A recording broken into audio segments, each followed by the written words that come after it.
प्रार्थना के अंदर सबसे पहले हमें ध्यान देना है कि हम पिता परमेश्वर के साथ कनेक्टेड हो जाएं। प्रार्थना में हम किसी को संबोधित कर रहे हैं। जैसे हम किसी को फोन लगाते हैं तो पहले हम देखते हैं कि हमारी आवाज उस व्यक्ति तक पहुंच रही है कि नहीं, उस व्यक्ति के साथ संपर्क बना है या नहीं।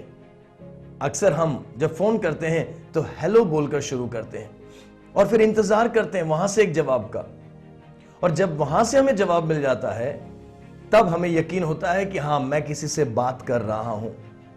किसी भी प्रार्थना के अंदर सबसे पहले यह ध्यान देना है कि हम प्रार्थना में किसको संबोधित कर रहे हैं, और जिस व्यक्ति को हम संबोधित कर रहे हैं, जिससे हम बातें कर रहे हैं, उसके साथ हमारा संपर्क स्थापित हुआ है या नहीं। हे हमारे पिता, हम पिता परमेश्वर को प्रार्थना में संबोधित करते हैं। बाइबल सिखाती है यीशु मसीह के नाम से पवित्र आत्मा की अगुवाई में हमें पिता परमेश्वर से प्रार्थना करनी है। अगर परमेश्वर से हमारा संपर्क ही नहीं बना, हमने यूं ही 2-4 लाइनें अपनी खुशी के लिए बोल दी और अपने आप को तसल्ली दे दी कि भाई मैंने प्रार्थना आज की थी, तो इससे कोई लाभ होने वाला नहीं है। पिता परमेश्वर से अपना संपर्क बनाएं और उसके बाद प्रार्थना करें। हे हमारे पिता, तू जो स्वर्ग में है, तेरा नाम पवित्र माना जाए। प्रार्थना के अंदर जब हम प्रार्थना में जाते हैं तो पहले हमने सुना पिता परमेश्वर के साथ हमारा संपर्क स्थापित होना चाहिए, तो वहीं पर दूसरी बात यह है, हमें मालूम होना चाहिए हम किससे बात कर रहे हैं। हम किससे बात कर रहे हैं? हम पिता परमेश्वर से बात कर रहे हैं जो स्वर्ग में विराजमान है। हे पिता, तेरा नाम पवित्र माना जाए। उस परमेश्वर की महिमा, उसकी स्तुति हमारे दिलों पर छाई हुई होनी चाहिए जब हम प्रार्थना करने को जाएं, प्रभु की स्तुति होने पाए। इस प्रार्थना को जब हम देखते हैं, यह प्रार्थना एक रिश्ते के साथ शुरू हो रहा है।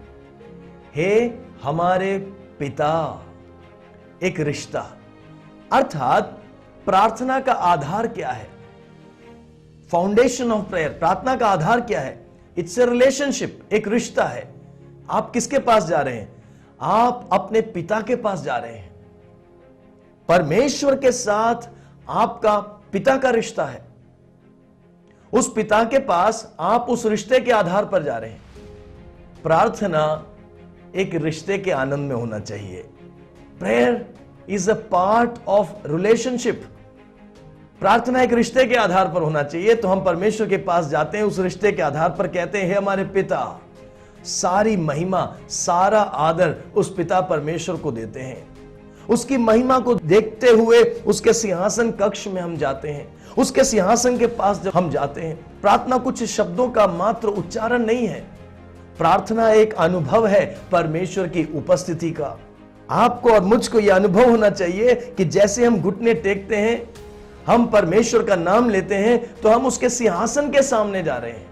हमारे सामने कोई सिंहासन शायद दिख नहीं रहा होगा हमारी जिस्मानी आंखों से, क्योंकि बाइबल कहती है और सिखाती है कि हम दृष्टि से नहीं परंतु विश्वास से चलते हैं।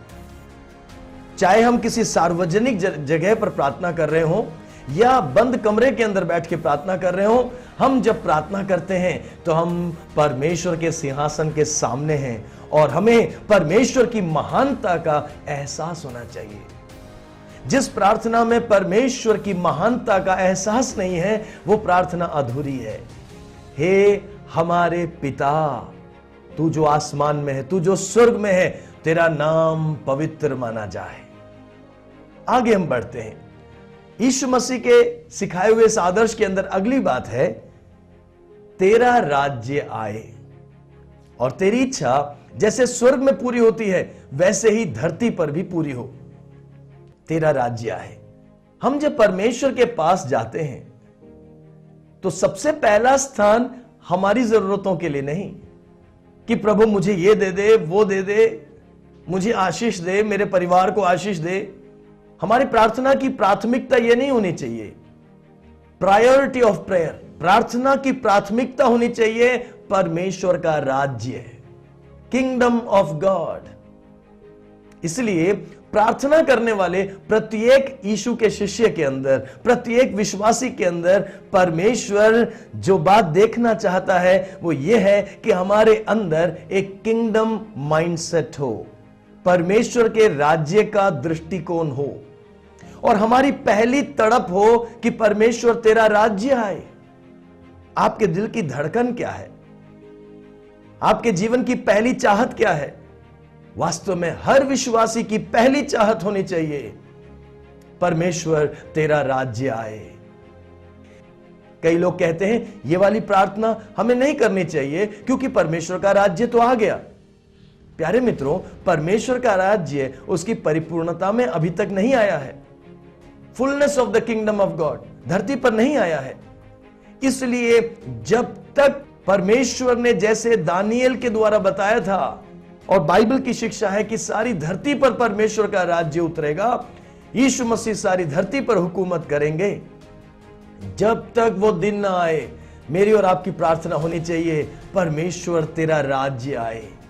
परमेश्वर हमारी इस प्रार्थना को इस्तेमाल करेगा और दुनिया के राष्ट्रों को तैयार करेगा उसके राज्य की परिपूर्णता के लिए। मैं आशा करता हूं हमें यह बात समझ में आ रही है। तो इससे पहले कि हम अपनी बातों को प्रभु के सामने पेश करें, प्रभु के सामने रखें, हमें यह कहना है परमेश्वर तेरा राज्य आए। अर्थात यदि हमने परमेश्वर की मर्जी के लिए, परमेश्वर की इच्छा के लिए अपने जीवन को सर्वप्रथम समर्पित नहीं किया है, तो इस प्रार्थना के मात्र उच्चारण से या दोहराए जाने से कोई लाभ पहुंचने वाला नहीं है। आप देख रहे हैं कितने अद्भुत सिद्धांत यीशु मसीह ने इस छोटी सी प्रार्थना में हमें सिखाए हैं। एक ऐसी प्रार्थना जिसके शब्दों को हम 20-25 सेकंड में पूरा कर सकते हैं।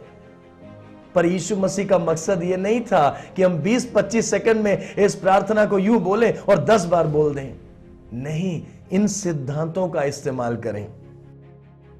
अगर अभी तक आपने हमारा चैनल सब्सक्राइब नहीं किया है तो शीघ्र सब्सक्राइब भी करें ताकि हमारे इस प्रयास को बढ़ावा मिले और प्रभु का वचन बहुतों तक पहुंच सके।